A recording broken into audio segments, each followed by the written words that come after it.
Stop scrolling. Just watched Alien Earth. Episode 3, Wendy's psychic xenomorph tango, Boy Cavalier's serial killer chic, and that paper cutter kill? Iconic. This episode's not just horror. It's corporate hell with extra dread. I'll dissect every WTF moment, predict the apocalypse, and roast these fools harder than a facehugger at a BBQ. Play now. Your existential crisis just got a soundtrack. Neon skies, they call my name. Pixel dreams, a cosmic game. Light years of stories in my hand.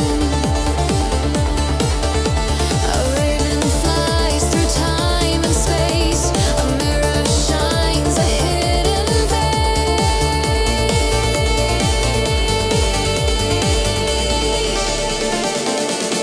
Raven's reviews on alien ground. Every word's a pulse, every thought's a sound. Alien Earth where the stars align. We're living the future, one review at a time.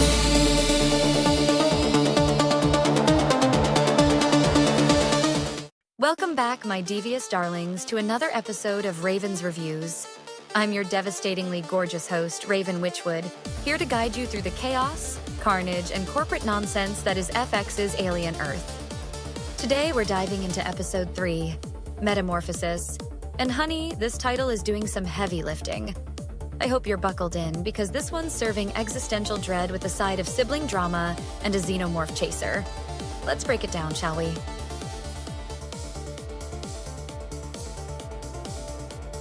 Chapter 1. Wendy's rescue mission. Superhero or hot mess? So we pick up exactly where Episode 2 left us hanging, with our synthetic sweetheart Wendy plunging into the bowels of the crashed USCSS Maginot to rescue her brother Hermit from a xenomorph. Now, in theory, this should be thrilling television. We've got what's basically a superhero going up against the franchise's most iconic killing machine. But darlings, let me tell you, the execution is giving me utterly fine energy, and that's not exactly the vibe we're going for. Don't get me wrong, watching Wendy wade through alien muck to save family is touching and all, but the action sequences feel more like a warm-up than the main event. It's like the show is saying, here's your mandatory xenomorph fight. Now let's get to the real drama. Which, honestly, fair. Because what happens next is where things get properly unhinged. Wendy manages to find Hermit, and they have what can only be described as a scary face-off with our acid-blooded friend. But here's where it gets interesting. Wendy doesn't just fight this thing. She straight up decapitates it with a paper cutter blade. A paper cutter blade, darlings. That's either the most resourceful kill in franchise history, or the most budget-conscious. Either way, I'm living for the audacity.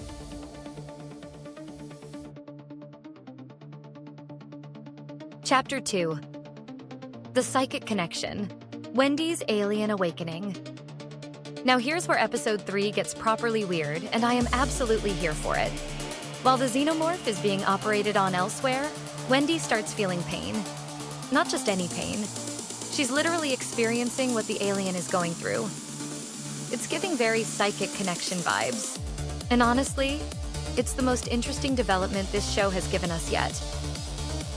The episode makes it crystal clear that Wendy is poised to become something new, a bridge between human and alien consciousness. And can we just appreciate how deliciously horrifying that is? Our girl isn't just a synthetic human. She's potentially becoming some kind of human-xenomorph hybrid consciousness. It's like The Fly meets Ex Machina with a dash of corporate dystopia. This connection raises so many questions, darlings. Is Wendy somehow linked to the xenomorph eggs? Is she becoming part of the hive mind? And most importantly, does this mean she's going to start laying eggs? Because, honey, that's not covered in any employee handbook I've ever seen.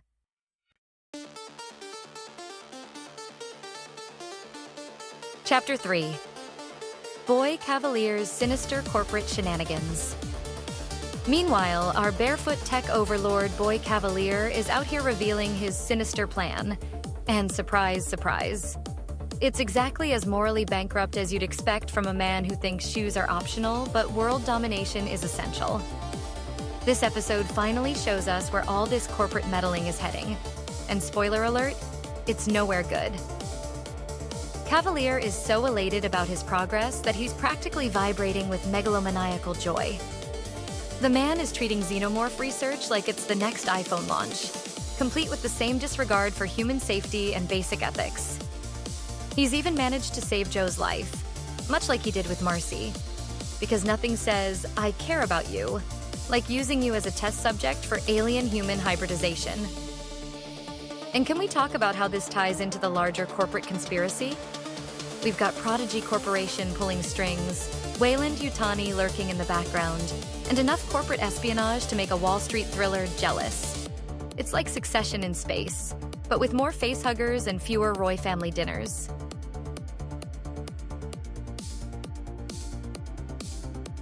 Chapter 4.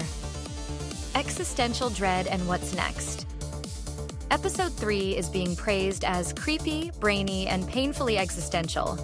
And honestly, that's the most accurate description I've heard yet. This show finally slowed down to tell us where it's all going, and the destination is looking increasingly terrifying for everyone involved. The closing montage was described as eerie and shocking, and I have to agree.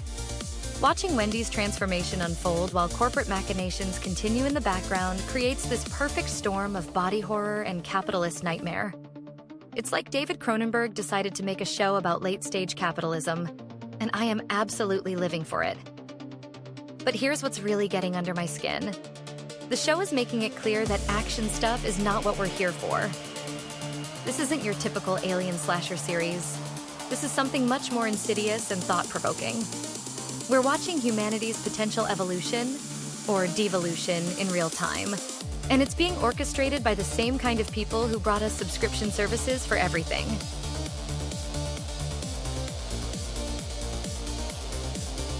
Chapter 5. Easter eggs and franchise fan service galore. Now, darlings, let's talk about the delicious little breadcrumbs Noah Hawley is leaving for us. Franchise fanatics in Episode 3. Because, honey, Metamorphosis was serving some subtle but absolutely chef's kiss callbacks that had me squealing like a facehugger at feeding time. First up, let's talk about those Xenomorph eggs and how they react to biological presence. Kirsch explicitly states that the eggs respond to living organisms, which is a beautiful callback to the franchise's gradual evolution of explaining why these things have such perfect timing. From the eerie blue light and fog in the original 1979 film to the more recent explanations in Alien, Romulus, the show is staying true to the lore while adding its own scientific spin. It's giving very, we respect the source material energy, and I am absolutely living for it. But here's where it gets really juicy. The way they're handling the egg-opening mechanics feels like a love letter to Ridley Scott's original vision. The franchise has been gradually explaining this phenomenon over the decades, and Alien. Earth is adding another layer to that mythology. When Slightly and Smee are playing their little who can get closest to the egg without touching it game, it's not just character development. It's a demonstration of the egg's biological sensors in action. And can we appreciate the production values during these egg scenes? The show's audio design is apparently making ASMR enthusiasts have convulsions, which honestly sounds like the perfect way to experience Xenomorph horror. There's something deliciously unsettling about making alien terror sound satisfying. It's giving very your nightmares, but make them aesthetic vibes. The episode also continues the Peter Pan references with characters like Slightly and Smee getting more screen time, but now they're not just cute character names. They're active participants in the alien research. It's like the show took J.M. Barrie's Lost Boys and said, what if they grew up to become xenobiologists? The corruption of childhood innocence continues, and I am absolutely here for this psychological horror.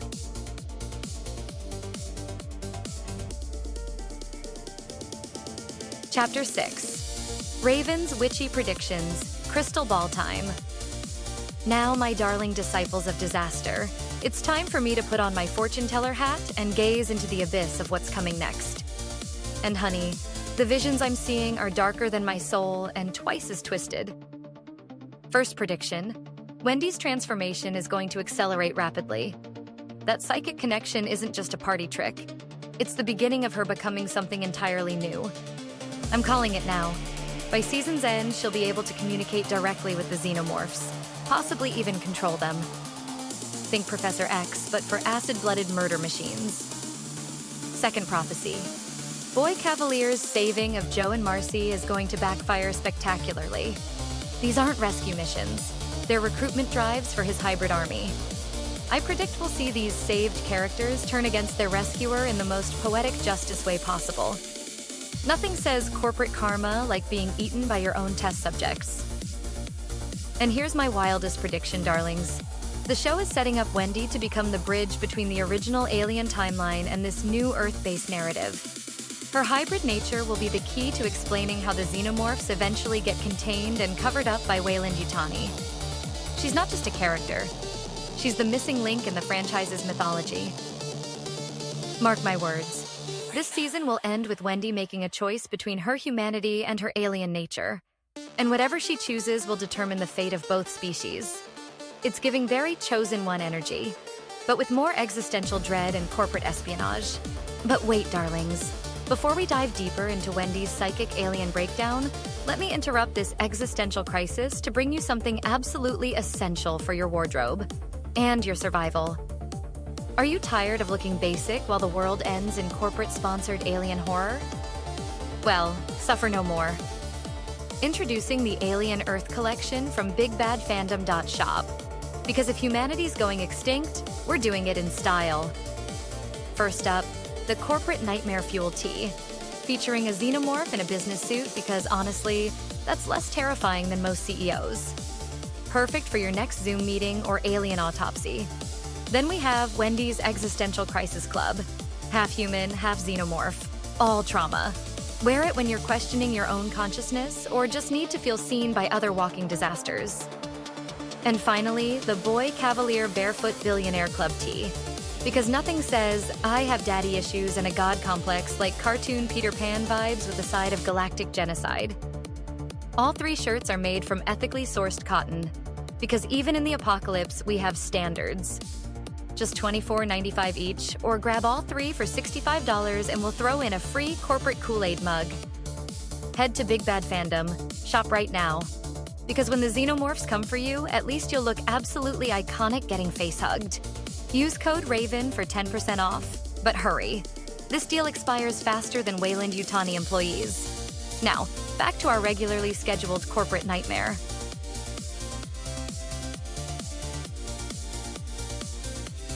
Final thoughts. Metamorphosis, indeed. So, Metamorphosis lived up to its title in ways both literal and metaphorical.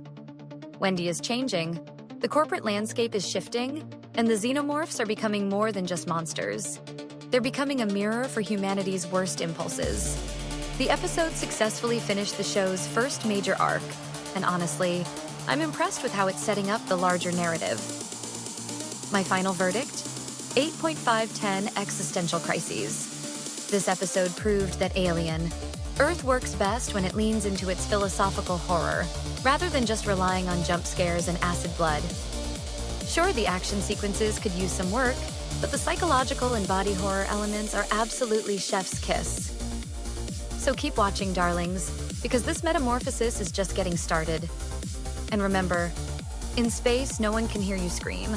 But down here on Earth, we're all screaming about our student loans and the housing market. At least the Xenomorphs are honest about wanting to kill us.